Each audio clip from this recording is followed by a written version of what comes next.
परमेश्वर को धन्यवाद और आपको मेरा नमस्कार और स्वागत जनाता हूँ। प्यारे भाई और बहनों, आज का चर्चा का विषय है दोष मत लगाओ। कई बार हम दूसरे का छोटा छोटा गलती के लिए भी हम उस पर दोष लगाते हैं।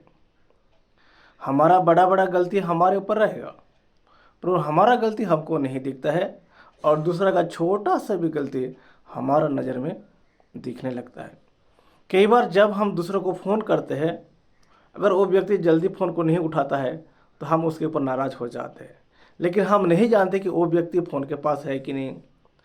शायद उसका मोबाइल को चार्जिंग में बैठा दिया होगा, शायद वो बाथरूम गया होगा, कुछ काम करता होगा। लेकिन हमारा सोच क्या है, जब मैं फ़ोन करता हूँ तो तुरंत कोई व्यक्ति उसको उठाना चाहिए, इस प्रकार हम सोचते हैं। वचन से पढ़ेंगे मत्ती का सुसमाचार, उसके 7 अध्याय 1 से लेकर 5 पद तक पढ़ते हैं।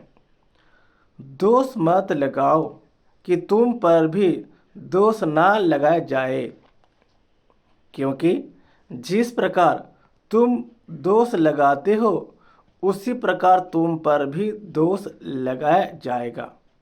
हम जिन बातों में जिस रीति से दूसरों को दोष लगाते हैं उसी प्रकार हमारे ऊपर भी दोष लगाया जाएगा।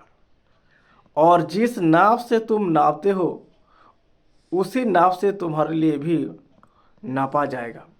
जो नाप हम इस्तेमाल करते हैं, जिस प्रकार लोगों के साथ हम करते हैं, वही हमारे साथ भी किया जाएगा।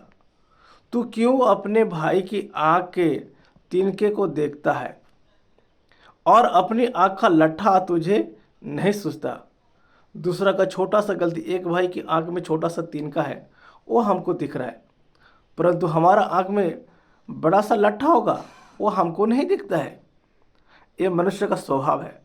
हमेशा मनुष्य अपने को अच्छा समझता है और दूसरे के ऊपर दोष लगाते हैं। और जब तेरी ही आँख में लट्ठा है तो तू अपने भाई से कैसे कह सकता है, ला मैं तेरी आँख से तिनका निकाल दूं। आपकी आँख में बड़ा सा लट्ठा है, आप उसको नहीं दिखता है, परंतु दूसरे भाई के आँख में छोटा सा तिनका है, आप उस चीज़ को देख पाते हैं। मनुष्य अपना गलती को खुद देख नहीं पाता है, परंतु दूसरे का गलती को छोटा सा जल्दी नज़र आता है। कई बार क्या होता है, हम जब गाड़ी चलाते समय हमारा गाड़ी का स्टैंड ऑन रहेगा, परंतु हम उसको मालूम नहीं होता है और दूसरे भाई के बारे में बोलेंगे आपका गाड़ी का स्टैंड ऑन है। जब देखा जाएगा हमारा भी ऐसा रहेगा। कई बार हम अपना गलती को हमको नहीं दिखता है।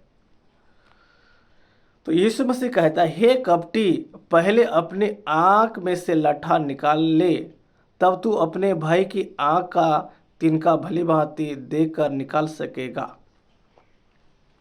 अर्थात जिस बात में हम दूसरों को दोष लगाते हैं वही बात कई बार हमारा जीवन में पाया जाता है। इसलिए किसी को दोष लगाने से पहले हम एक बार सोचना चाहिए।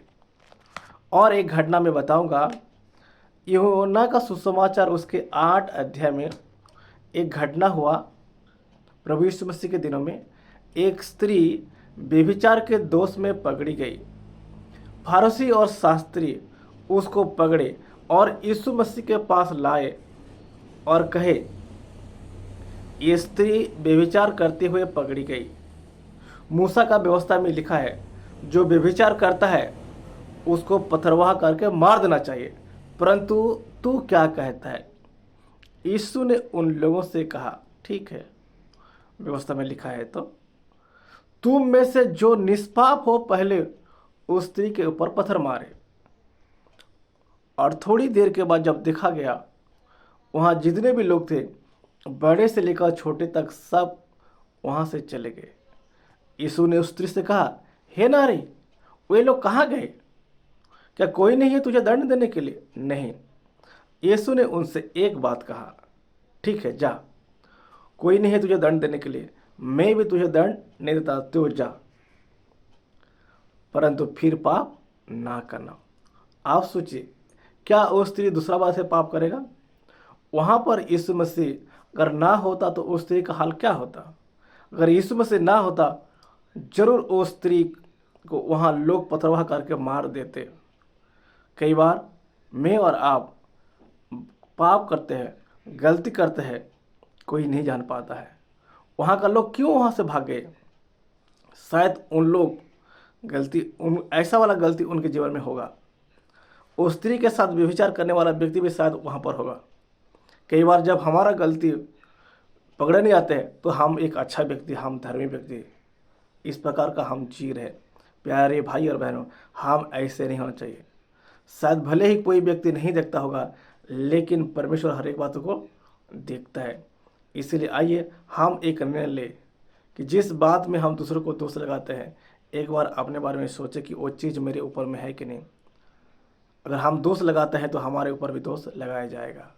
सो परमेश्वर मुझे और आप सबको आशीष करे, और ताकि हम दूसरों को दोष लगाने से पहले एक बार सोचें और विचार करें। परमेश्वर मुझे और आपको आशीष देवे। धन्यवाद।